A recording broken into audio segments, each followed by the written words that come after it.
Today we're doing a deep dive into something really crucial: leadership. Specifically, the huge impact it has. So what happens when that integrity, starts to wobble? Exactly. When it Mm. falters at the top, we're going to explore how those actions, or maybe inactions, can just ripple out. Right, through whole communities. Yeah. And for this deep dive, our insights are coming from analyses of really powerful ancient text, Ezekiel 22. It gives such a stark picture. It really does. It looks at why, well, telling truth from falsehood and holding on to standards, why that's not just some nice idea. No, it's foundational, a cornerstone for society. And when our sources talk about this distinction, this holy and common thing, they're getting at something vital, right? Yeah. The difference between these universal ethical standards, think justice, truth, basic human care. That's non-negotiables. Right, versus the sort of everyday, often self-serving stuff that can just blur those important lines. Exactly. And our sources, they really hammer home how that blurring, especially with fundamental moral boundaries, can be just devastating. Not just for the leaders themselves. No, for everyone in that society. So yeah, we'll look at that original context. Oh, and bring it forward. Absolutely. Connect it right to our lives today. It's surprisingly relevant. Okay, so the mission for you listening in is to really get this ancient call for integrity, for truth. And see how it applies now, how you can use it to navigate, well, our own pretty complex world. All right, let's unpack this ancient crisis then. Yeah. What was the main charge against Israel's leaders back then in Ezekiel 22? The sources sound pretty grim. Oh, they are. It was a fundamental failure, really, across the board, in multiple leadership roles. Not just one group. No. The analyses detail priests who actually did violence to my law, which means they were actively undermining the very rules meant to protect people. Wow. Yeah.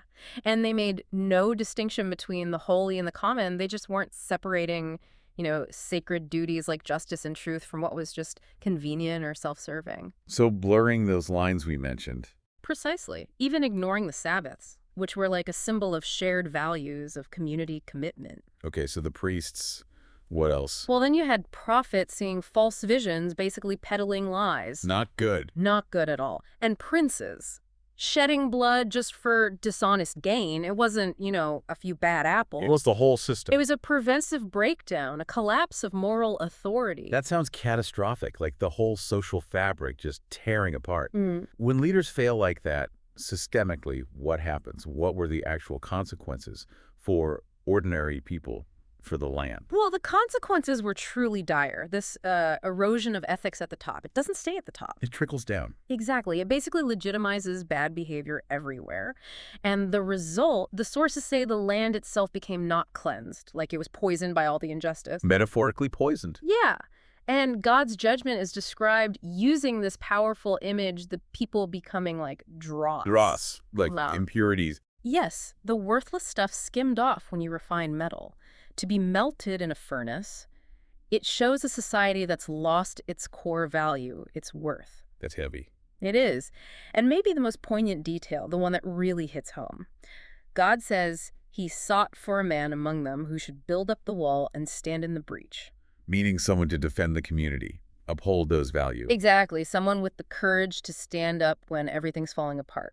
You found no one? But I found none. Just Yeah. nobody left willing to take that stand. A complete abandonment of responsibility. That's a chilling warning from history. Yeah. But here's where it gets really compelling, maybe a bit uncomfortable. Right. These analyses insist this isn't just ancient history. How does this resonate now?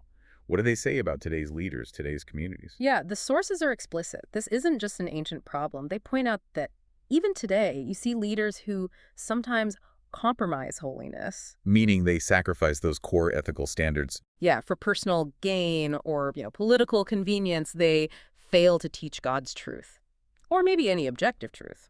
Often they avoid the hard truths just to stay relevant or popular. And when leaders just act like everyone else, blend in with the culture. It creates a permission structure, doesn't it? If the leaders aren't living by a higher standard, why should anyone else? It just erodes trust, accountability, all the way down. So, okay, bringing it back to the listener, what does this mean for you? In a world that, let's be honest, often pushes us to blur these lines between right and convenient. What's the call for us, individually, collectively? Well, the call, according to these sources, is to stand apart, but not like in an arrogant way. Not judgmental. No, no. In humility and love, but anchored in those unchanging ethical standards, the challenge becomes really personal. How can I live with integrity when no one is watching? That's the real test. It is, because holiness, or you could say true integrity, isn't just about ticking boxes or following rules. It's about reflecting a consistent, principled character. Even when, maybe especially when the world around you is broken, it's about being that different voice or taking that different action when blending in is just so much easier. Wow. What a deep dive this has been into leadership integrity and its, well, profound impact.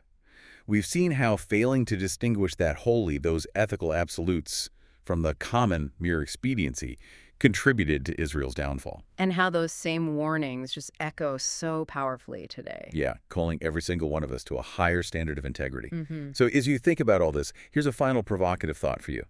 If God sought for a man among them who should build up the wall and stand in the breach, but I found none, what does it truly mean for you right now to stand in the gap, to defend community values, uphold integrity, speak truth, wherever you are? In your work, your community relationships. Exactly. And maybe consider, what's really at stake if no one does?